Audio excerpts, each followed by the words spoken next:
All right, so he's trying to suss out the situation, the culture of his next organization. How does he do that? Let's start in the formal interview process, which is, one, you can pay attention to what happens in the interview, but I would really look to talk to additional people. And the people that we typically don't talk to that might be the most value here are peers. So talk to who would be your peers, because first of all, they have no skin. They don't report to you. You don't report to them, and that's usually who's on your interview chain. Talk to peers, like close to the same level as possible, and I would ask them a series of questions. One question is, what gets in the way of people doing their best work? That's a great one. And then, as they're answering that, you can get some form of when do people really thrive here?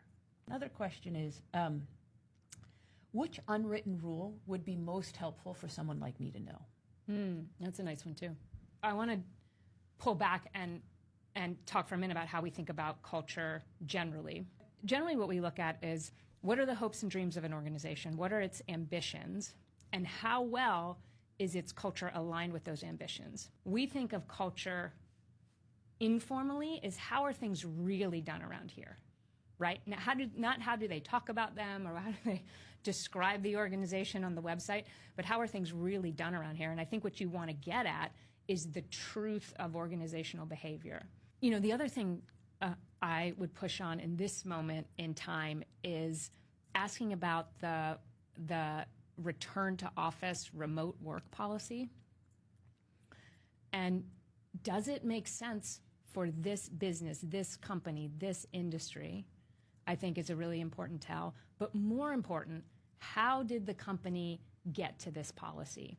Was it thoughtful? Was it being handed down from the top?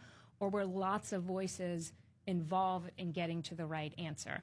These policies affect every single person in the building in many organizations.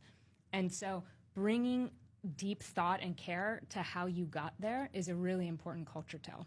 And again, not that there's a right or wrong, right, policy per se, but how well aligned is the policy with the work this organization does and its own ambitions.